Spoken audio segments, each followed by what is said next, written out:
Bismillahirrahmanirrahim.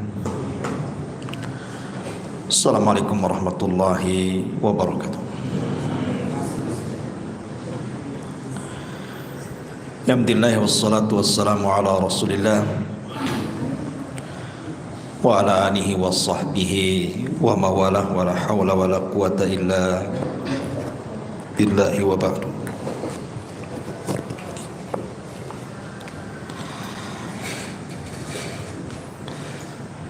Alhamdulillah, di malam hari ini bisa duduk untuk bertalabul ilmi dan kita masih meneruskan kajian kita, masih membahas tafsir dari surah Al-Baqarah dan kita masuk pada ayat ke-104. A'udzu billahi minasyaitonir rajim. Bismillahirrahmanirrahim. Ya ayyuhalladzina amanu la taqulu ra'ina wa qul unzurna wasma'u walil kafirina adzabun alim. Wahai orang-orang yang beriman, janganlah kamu mengatakan ra'ina, tetapi katakanlah unzurna, dan dengarkanlah. Dan orang-orang kafir akan mendapatkan azab yang sangat pedih. Ayat ini adalah ayat yang semakna dengan surah An-Nisa ayat 46, di mana Allah Subhanahu wa taala berfirman, minal ladzina hadu yuharrifunal kalima am mawadhihi wa yaquluna sami'na wa asayna wasma' ghaira musma'in wa ra'ina layam bi alsinatihim wa ta'nan fid din walau annahum qalu sami'na wa ata'na wasma wanzurna lakana khairan lahum. Di antara orang-orang Yahudi ada yang mengubah perkataan dari tempat-tempatnya. Mereka berkata, kami mendengar tetapi kami membangkang. Mereka mengatakan pula, dengarkanlah, sedangkan engkau wahai Muhammad sebenarnya tidak mendengar apapun. Mereka mengatakan ra'ina dengan memutarbalikkan lidahnya dan mencela agama. Seandainya mereka mengatakan kami mendengar dan patuh, dengarkanlah dan perhatikanlah kami, tentulah itu lebih baik bagi mereka dan lebih tepat. Dalam Al-Baqarah 104 dan juga An-Nisa 46 ada kalimat ra'ina dan kalimat unzurna. Secara makna kalimat ra'ina dan unzurna itu sama saja kurang lebih. Artinya ra'ina itu tolong perhatikan kami, tolong awasi kami. Itu kalimat ra'ina. Kalimat unzurnya juga sama, unzurna, tolong lihat kami. Itu kan sama secara arti.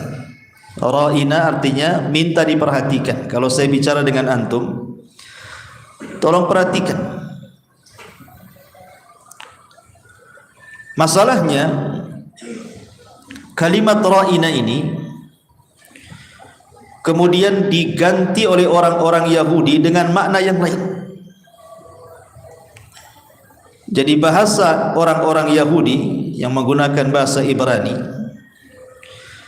kalimat ra'ina yang sering diucapkan para sahabat kepada Rasul apabila Rasul sedang mengajarkan para sahabat, maka para sahabat mengatakan ra'ina, Rasul tolong perhatikan kami, jangan sibuk dengan orang lain. Tapi bahasa ra'ina yang digunakan orang Yahudi kepada Nabi SAW maknanya adalah dari ru'unah. Ru'unah itu artinya kebodohan, kedunguan bahasa kitanya. Dan itu tidak dipahami oleh orang-orang Islam, bahasa seperti itu. Sehingga disebutkan oleh sebagian ahli tafsir, jadi sebab nuzulnya ayat ini adalah ketika kaum muslimin mereka berdialog dengan Nabi SAW ketika Rasul mengajarkan ajaran agamanya, ajaran agama Islam kepada para sahabat. Maka sahabat mengatakan, ra'ina, tolong wahai Rasul perhatikan kami, lihat kami, jangan disibukkan dengan yang lain. Artinya kan bahasa ini bagus, minta diperhatikan. Rasul jangan disibukkan ke perkara lain. Akhirnya orang-orang Yahudi mendengar para sahabat ngomong seperti itu, ra'ina. Kalau ngomong dengan Nabi, mereka selalu membicarakan dengan kalimat ra'ina. Maksudnya adalah baik, minta diperhatikan. Tapi dalam bahasa Yahudi yang bukan bahasa Arab, mereka mengambil kalimat ra'ina itu dari kalimat ru'una, artinya bodoh gitu, dungu. Jadi mereka kalau berjumpa dengan Nabi SAW, mereka mengatakan ra'ina, tetapi maksudnya orang Yahudi bukan seperti maksud para sahabat. Kalau sahabat mengucapkan kalimat ra'ina itu maksudnya baik, wahai Rasul perhatikan kami. Tapi orang Yahudi mengucapkan ra'ina kepada Rasul itu seolah-olah memanggil wahai si bodoh, si dungu. Itu maksudnya. Sehingga kemudian disebutkan ada seorang sahabat, salah satu tokoh daripada tokoh-tokoh Ansar, namanya Sa'ad Ibn Ubadah atau Sa'd bin Rabi', antara dua ini. Jadi akhirnya ngancam gitu ya, Sa'd ini sampai mengancam kepada orang Yahudi dan mengatakan, kalau seandainya kalian mengucapkan kalimat itu lagi dan aku mendengarnya, karena sahabat tidak paham bahasa orang Yahudi. Lah kebetulan ada seorang sahabat ini paham, atau Sa'd bin Mu'adz, Sa'd bin Mu'adz ini paham dengan gaya bahasa orang Yahudi. Makanya kemudian Sa'd mengancam, kalau seandainya la in sami'tuha min ahadikum yaquluha di Rasulillah sallallahu alaihi wasallam la adribanna unuqa. Ingat orang Yahudi, kalau terlontar lagi kalimat itu dan kalian ucapkan kepada Nabi SAW sementara Nabi tidak paham maksud kalian seperti apa, tapi aku tahu maksud kalian itu buruk, bukan seperti sahabat yang membicarakan kalimat ra'ina maksudnya baik, aku penggal leher kalian. Dan Sa'd bin Ubadah adalah pemimpin Khazraj, takut orang Yahudi. Tiba-tiba kemudian orang-orang Yahudi mengatakan, awalastum taquluna, lah bukankah kalian juga mengucapkan kalimat itu di hadapan Rasul? Kalian juga mengatakan ra'ina, tolong perhatikan kami wahai Rasul. Tapi Sa'ad ibn Ubadah mengatakan, iya, maksud para sahabat baik, tapi maksud kalian ra'ina itu artinya lain. Kalian hendak mengatakan kepada Rasul itu wahai dungu, wahai bodoh, kan gitu ya. Maka kemudian hal ini sampai kepada Nabi SAW, turunlah ayat ini, ya ayyuhalladzina amanu, hai orang-orang yang beriman. Di dalam Al-Quran kata Abdullah ibn Mas'ud radhiyallahu anhu, kalau ada ayat diawali dengan ya ayyuhalladzina amanu, apa kata beliau? Far'iha sam'ah, maka kalian harus fokus mendengarkan kalimat yang jatuh setelahnya. Kenapa? Karena immal khairu tu'mar bihi wa imma syarru tunha anhu. Karena biasanya kalimat setelah ya ayyuhalladzina amanu boleh jadi sebuah kebaikan yang diperintahkan Allah, atau boleh jadi kalimat itu sebuah keburukan yang kalian harus meninggalkan darinya. Berarti kalimat ya ayyuhalladzina amanu jangan disepelekan. Sebab nanti kalimat setelahnya boleh jadi datang sebuah perintah atau datang sebuah larangan. Kata Abdullah bin Mas'ud, seperti di sini ya ayyuhalladzina amanu la taqulu ra'ina. Kalian tidak boleh mengucapkan kalimat ra'ina lagi. Awalnya kalimat ini biasa diucapkan para sahabat karena maknanya bagus. Tolong perhatikan kami, tolong lihat kami Rasul, tolong rawat kami, ya gitu. Tiba-tiba didengar oleh orang Yahudi kalimat ini, kebetulan ada makna yang berbeda, yang buruk di dalamnya menurut bahasa mereka Yahudi. Dipakai pula oleh orang Yahudi kalau ngomong dengan Rasul mengatakan ra'ina, tapi maksudnya bukan seperti para sahabat, maksudnya ngejek. Ra'ina itu maksudnya apa? Wahai si bodoh, wahai si ahmak, si dungu, gitu maksudnya. Rasul tidak paham bahasa Yahudi, disangkanya sama dengan sahabat kan artinya. Kemudian Sa'd bin Ubadah melaporkan bahwa kalimat itu menurut orang Yahudi itu kalimat kotor.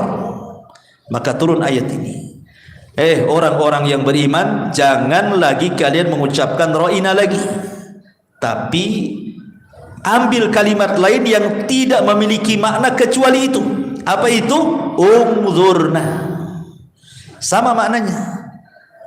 Tapi kalimat ungzurna dalam bahasa Yahudi tidak memiliki arti kotor gitu ya. Ya ungzurna cuma satu makna, coba lihat kami. Wasma'u, dan dengarkan. Kemudian Allah mengancam karena orang-orang Yahudi ini sudah mengucapkan ra'ina dalam rangka mengejek Rasul, maka Allah tutup ayatnya walil kafirina adzabun alim. Berarti orang Yahudi yang mengucapkan ra'ina kepada Rasul dianggap kafir. Kalimat ra'ina kalau tujuannya seperti orang Yahudi mengejek Rasul, bukan seperti makna yang dihendaki para sahabat, maka ini kalimat kekafiran karena di dalamnya mengejek Nabi SAW. Bisa dipahami enggak? Pemutar-mutar saya ngomong nih.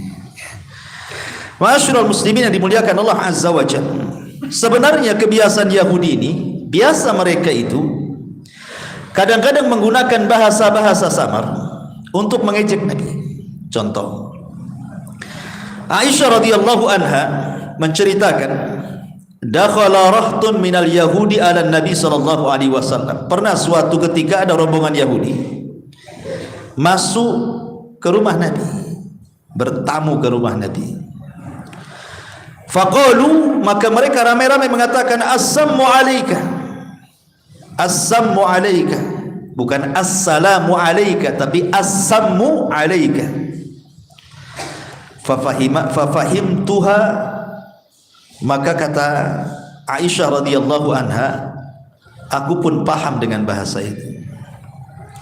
Kemudian Aisyah mengatakan alaikumusam wal la'nah, katanya.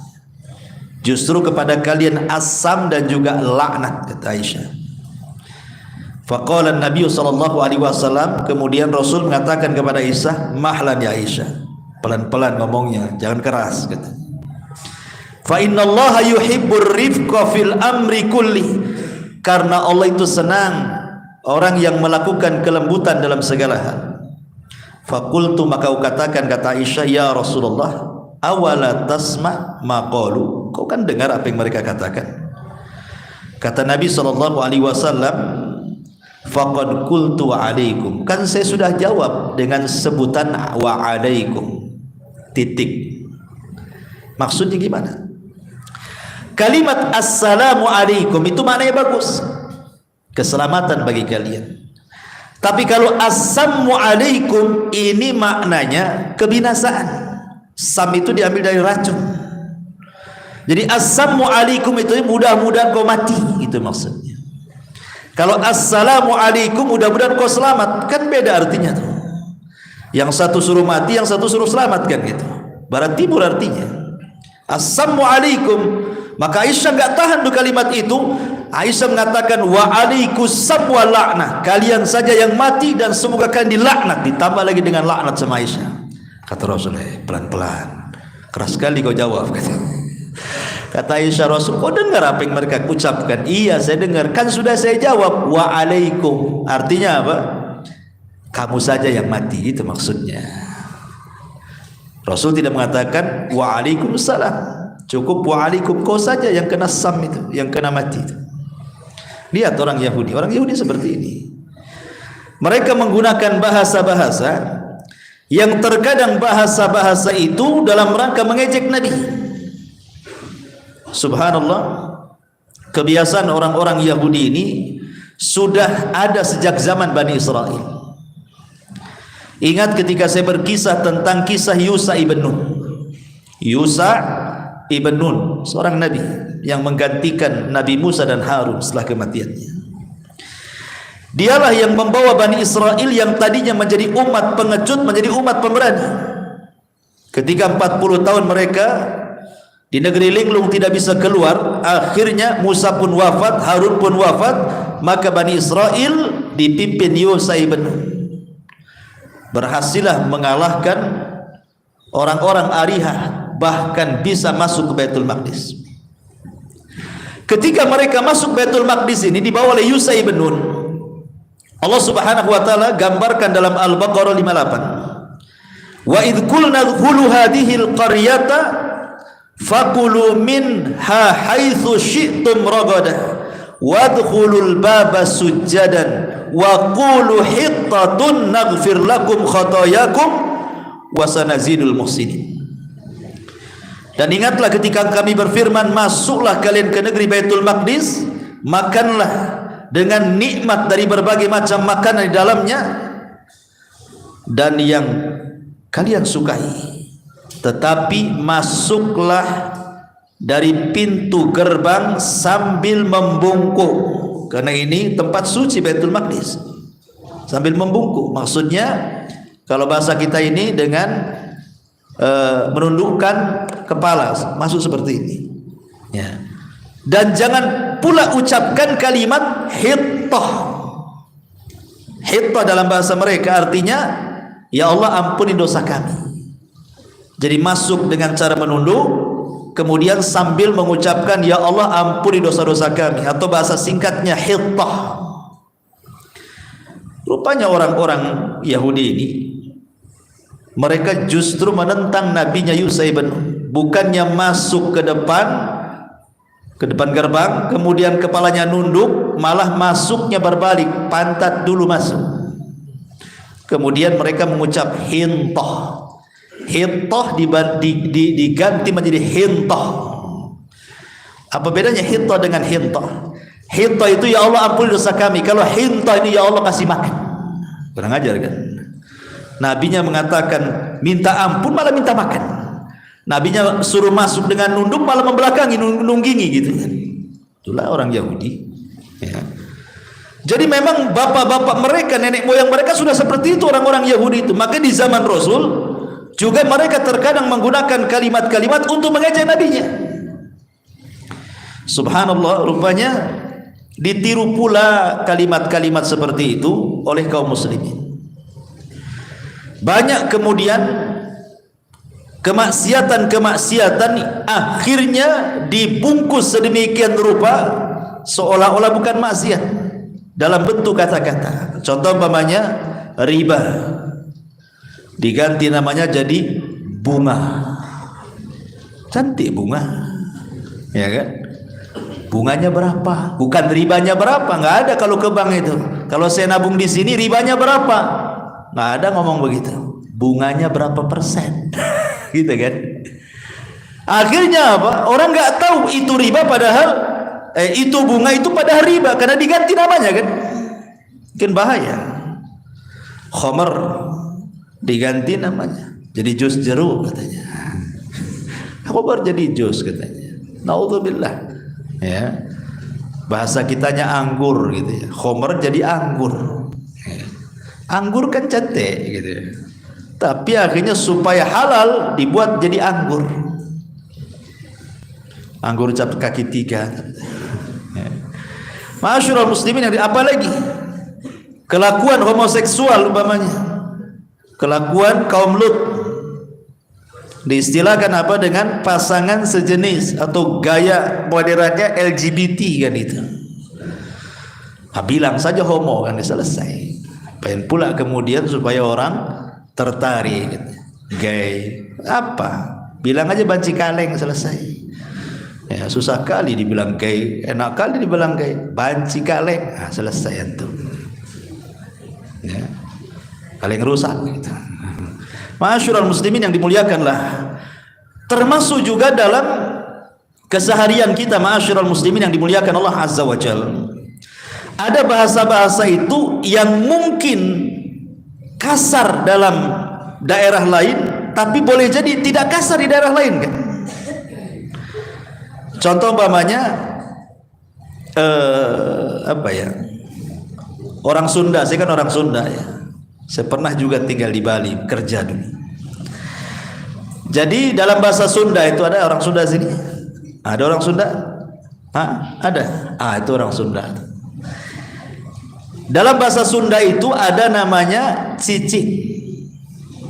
Cicing sia, itu kan kasar tuh. Cicing sia itu artinya diam kau, itu bahasa kitanya. Gitu ya. Bahasa Sundanya cicing, bahasa Balinya anjing. Jadi kalau kita katakan di Bali cicing sia artinya anjing kau gitu. Paham nggak?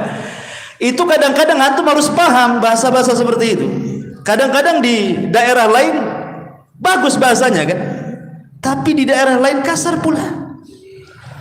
Ini kan kalimat-kalimat ini harus dipahami, jangan sembarang ngomong. Atau namanya kenyang. Kenyang ini dalam bahasa Indonesia paham, makan kenyang, ya kan? Tapi kalau di Bali bilang kenyang, hati-hati. Maaf, ini bicara tentang kemaluan. Ya, bisa marah orang Bali dibilang kenyang itu, ya kan? Ya, jadi kalimat-kalimat ini harus dipahami. Ya, walaupun pamannya di Jawa kan sama juga. Jawa, Medan, itu kadang-kadang kalau tidak paham bahasanya, itu kadang-kadang lain pula maknanya. Ya, kan ada iklan dulu itu. Ada orang jual es, gimana iklannya itu? Beli 1 gelas, kata orang Jawa, sampun telas. Iya 1 gelas katanya kan. Dikiranya sampun telas 1 gelas. Sampun telas habislah, ya kan? Kadang-kadang kan tidak ketemu tuh bahasa. Sampun telas dibilang segelas. Oh, botenet enenten. Iyalah pakai santan katanya. Beda lagi. Ya. Oh, dasar wong Medan. Iya sih orang Medan katanya kan. Nggak ketemu kan 1 2 ini. Kadang-kadang bahasa-bahasa seperti itu nggak nyambung. Ya. Makanya orang itu harus menjaga bahasa. Kalau memang ada bahasa yang lebih halus, jangan pula menggunakan bahasa kasar. Ini meniru orang Yahudi. Ma'asyiral muslimin yang dimuliakan Allah Subhanahu wa taala. Maka dalam ayat ini banyak faedah yang kita bisa petik. Pertama, larangan tasyabbuh. Tidak boleh tasyabbuh dengan Yahudi, walaupun sampai ke kata-kata. Tidak boleh tasyabbuh dalam pakaian, tidak boleh tasyabbuh dalam budaya, tidak boleh tasyabbuh dalam penampilan, termasuk dalam kata-kata. Makanya ketika orang Yahudi mengatakan ra'ina, sahabat juga mengatakan ra'ina, ini mirip nih, sama-sama mengatakan ra'ina. Tapi maksudnya para sahabat ra'ina itu bagus, tapi maksudnya Yahudi tidak bagus. Maka diturunkan ayat jangan kalian mengucapkan ra'ina lagi. Jadi ketahuan kalau Yahudi mengucapkan ra'ina, hanya dia saja, berarti mengejek Nabi. Ini tidak boleh tasyabbuh sampai ke kata-kata. Nah, karena sekarang ini kata-kata kadang-kadang tidak paham kan, banyak kata-kata kita tidak paham tuh anak-anak muda sekarang itu. Ya, meniru-niru orang-orang kafir. Kemudian yang kedua, tidak boleh mengejek orang lain walaupun lewat sindiran. Nggak boleh.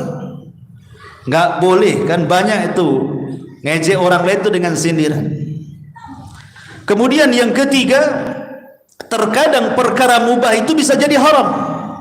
Kalimat ra'ina ini boleh-boleh saja asalnya kan, tapi ketika ada makna yang jelek yang diucapkan Yahudi, tidak boleh diucapkan lagi. jadi haram. Tidak boleh. Ya umpamanya dalam bahasa kita orang Jawa bilang kalimat deso. Deso itu apa? Kayak orang desa, ya kan? Deso ya. Kalimat deso ini bisa dua makna, bisa baik, bisa tidak baik. Kalau maksudnya deso itu ya saya orang desa, iyalah saya dari desa, kan bagus kan? Oh tapi kalau antum nadanya dasar wong deso, kan nggak bagus. Maksudnya saya ini orang kota tapi perilakunya orang desa kan? Nah itu namanya nyindir namanya kan? Nggak boleh itu. Kadang satu kalimat ini tergantung intonasi itu. Nah makanya antum harus paham bahwa ada perkara-perkara itu tadinya mubah jadi haram karena konotasi ataupun mungkin intonasi yang merubah makna. Kemudian juga seperti tadi saya katakan, terkadang ada satu bahasa itu mungkin di daerah lain baik tapi di daerah lain tidak baik, maka cukuplah diucapkan di daerahnya saja, jangan diucapkan di daerah lain. Kadang-kadang bahasa kamu dengan kau saja itu sudah kasar. Orang Medan biasa, kau mau kemana? Kalau di Jawa Barat sana dibilang kau, itu udah kasar. Kamu, nah itu baru lembut kan itu ya. Kadang-kadang tidak cocok tuh. Mungkin daerah lain biasa-biasa saja, tapi daerah lain itu bisa jadi kasar. Makanya hati-hati. Nah ini orang Yahudi kadang-kadang seperti itu. Ya. Kemudian juga tidak boleh mentertawakan. Kalau ada orang ngejek tidak boleh mentertawakan, karena kan asbab nuzulnya ini. Jadi kalau ada rombongan Yahudi kemudian ngomong di depan Rasul, ya Rasulullah, ya Muhammad ra'ina katanya. Ketawa semuanya karena mereka tahu maknanya. Sementara orang Muslim kan berbeda maknanya, sehingga yang dipahami orang Islam ya maksudnya seperti mereka, tapi orang Yahudi malah tertawa kawannya mengatakan seperti itu karena paham itu kalimat ejekan. Tidak boleh kalau orang ejek orang antum pula tertawakan, haram, tidak boleh. Antum ta'awun 'alal itsmi wal udwan, tolong menolong di atas perbuatan dosa dan kejahatan. Termasuk juga adalah kalimat-kalimat yang sifatnya istihza, mengejek Nabi SAW, itu bisa taraf kekufuran. Ikhwan, di masyarakat ini ada dosa-dosa lisan yang terkadang masuk kepada kekufuran, bisa keluar orang dari Islam. Ada juga masuk kepada kesyirikan, ada juga masuk ke dosa besar. Saya contohkan 6 ya. Yang kekufuran seperti umpamanya orang membenci syariat, mengatakan buat apa sih sholat ini, buat capek saja, ngapain haji buang-buang duit, ngapain pakai jilbab, buat panas saja katanya. Ini kalimat kufur, membenci syariat namanya kan. Tidak boleh mengatakan buat apa Allah mensyariatkan sholat, buat apa Allah mensyariatkan puasa, buat haus saja. Ini kufur. Orang bisa keluar dari Islam karena dia membenci syariat. Dzalika bi annahum karihu ma anzalallah fa ahbata a'maluhum. Allah mengatakan karena yang demikian itu mereka sudah membenci apa yang Allah turunkan, Allah batalkan amalannya. Hati-hati satu. Yang kedua, contoh yang lain, menghalalkan yang haram atau mengharamkan yang halal. Ayo mabuk yuk. Saya nggak pernah mabuk, tapi kalau kamu ingin mabuk ya silahkan, nggak apa-apa. Ya. Kalimat nggak apa-apa mabuk ini namanya menghalalkan yang haram. Harusnya ngomong janganlah, itu haram, kan begitu. Kalau walaupun antum tidak mabuk, tetap antum bisa kufur. Kenapa? Karena menghalalkan khamr. Kalau saya tidak mabuk, afwan. Kalau engkau ingin mabuk silahkan, boleh-boleh saja. Ini kalimat kufur karena menghalalkan yang haram. Ya. Atau contoh lain, mengatakan soal hurriyatud din, agama ini bebas milih agama. Sekarang banyak ya bersumber dari orang-orang liberal mengatakan bahwa kita ini bebas milih agama, jangan dipaksa. Ya. Biarkan saja orang mau masuk Islam, mau masuk Hindu, Nasrani, biarkan saja, sibuk kali kalian. Kalimat seperti ini nggak boleh. Nggak boleh kalimat seperti, kan umum kalimat ini. Nggak apa-apa, biarkan saja mereka masuk ini agama ini. Tidak, Islam itu satu-satunya agama yang hak. Inna dina indallahil Islam. Wa man yabtaghi ghairil islami dinan falan yuqbala minhu wa huwa fil akhirati minal khasirin. Agama satu-satunya yang diridhai Allah Islam. Siapa yang mencari agama selain daripada Islam tidak diterima, rugi dia. Jelas Quran mengatakan tidak ada kebebasan mencari agama. Tidak ada. Agama satu-satunya Islam. Kemudian juga umpamanya mengatakan undang-undang lebih baik. Undang-undang buatan manusia jauh lebih baik daripada undang-undang Al-Quran dan Sunnah, dan mengatakan undang-undang kita ini lebih baik daripada undang-undang Al-Quran dan Sunnah. Coba kalau diterapkan undang-undang Quran Sunnah, yang maling potong tangan, yang zina, yang sudah meninggal, yang sudah menikah dirajam sampai mati, sadis sekali itu. Masih bagus undang-undang kita katanya. Tidak boleh ngomong begitu. Kita katakan undang-undang Al-Quran lebih baik. Kenapa? Karena Allah yang membuat undang-undang, Allah yang menciptakan kita, Allah yang tahu maslahat kita. Adapun kalau ngomongnya kayaknya kalau hudud ini di negeri kita belum pas, kayaknya belum siap kita menerapkannya, nggak ada masalah. Tapi kalau umpamanya mengatakan bahwa undang-undang buatan manusia lebih baik daripada undang-undang Allah, kufur, nggak boleh. Ya. Ataupun umpamanya mencaci Allah dan Rasulnya, banyak tersebarlah. Anak nggak pernah cerita di YouTube tuh banyak sekali kalimat-kalimat mencaci Allah, mencaci ayat, mencaci Rasul. Naudzubillah. Ya, ini kalimat-kalimat kufur. Atau di sana ada kalimat-kalimat syirik tak sadar diucapkan di masyarakat kan, seperti umpamanya kalimat-kalimat yang sifatnya tatoyur. Itu yang banyak di masyarakat itu tatoyur biasanya kan. Tatoyur itu menjadikan sial ataupun untung kepada sesuatu yang dilihat, didengar, dibayangkan, diimpikan dan yang lainnya. Seperti antum habis mimpi buruk umpamanya kan, kebayang sampai selesai tidur, bangun tidur masih kebayang tuh mimpinya. Gak tahu ini saya ini hari ini kok kurang enak badan kan. Kenapa? Mimpi semalam. Mimpi apa? Ketiban duren katanya. Katanya kalau ketiban duren itu katanya mau kaya. Betul tak mau kaya saya? Mimpi ketiban duren, coba ya kan.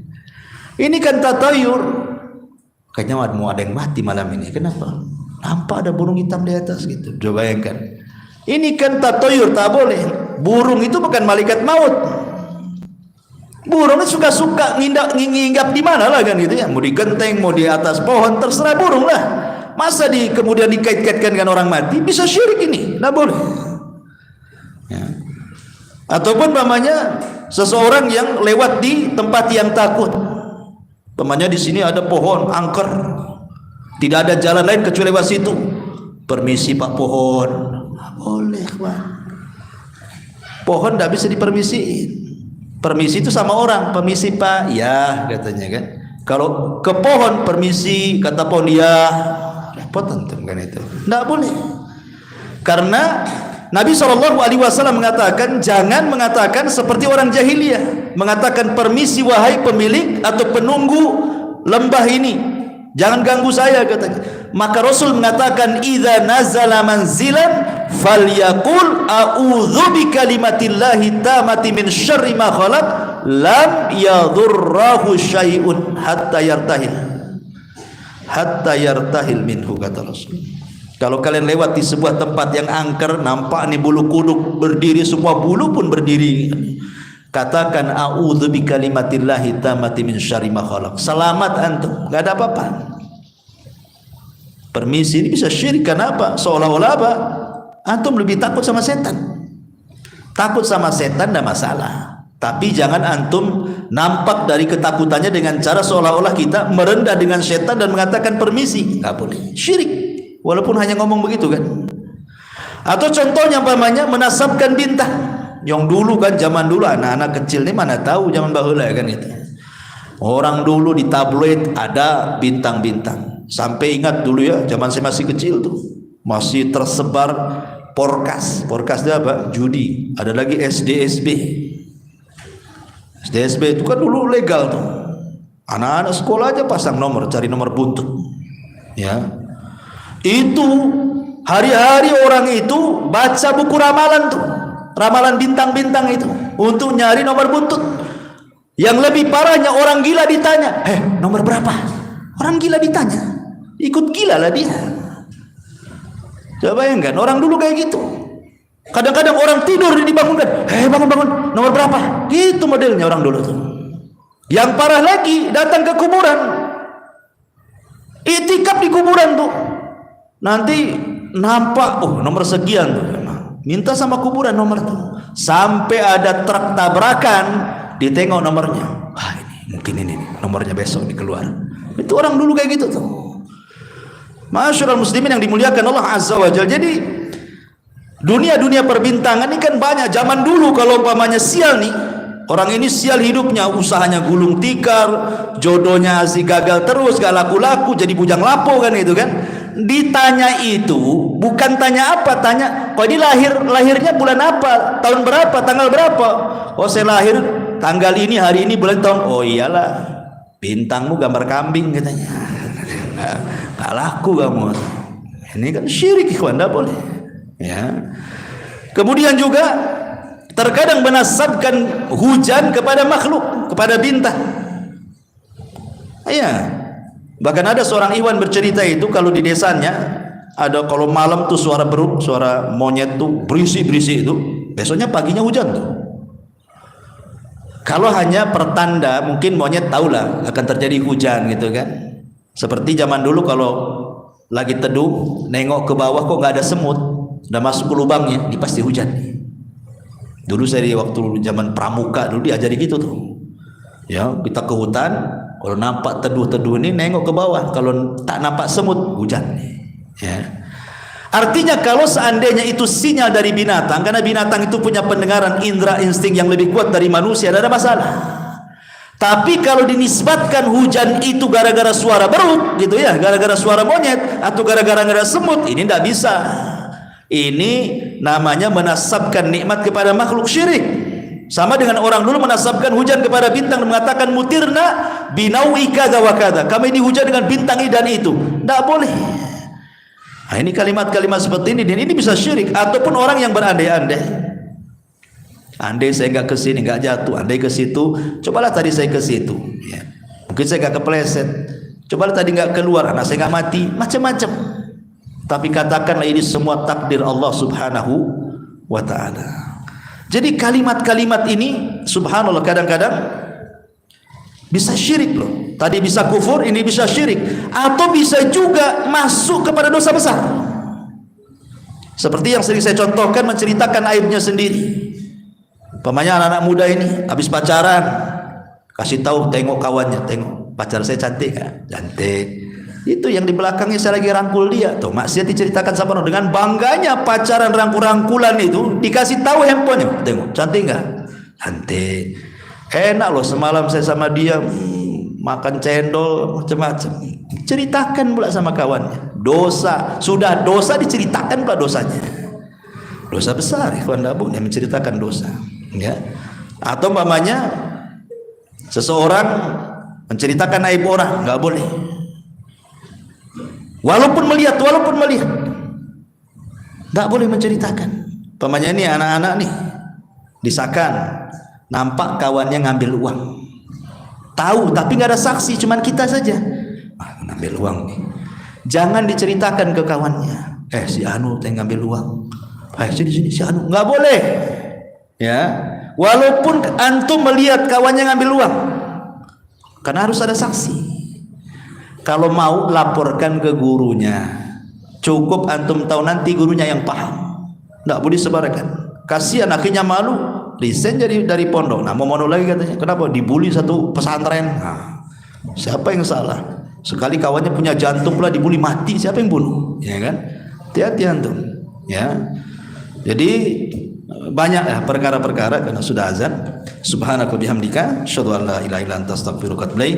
Allah ta'ala. Assalamualaikum warahmatullahi wabarakatuh.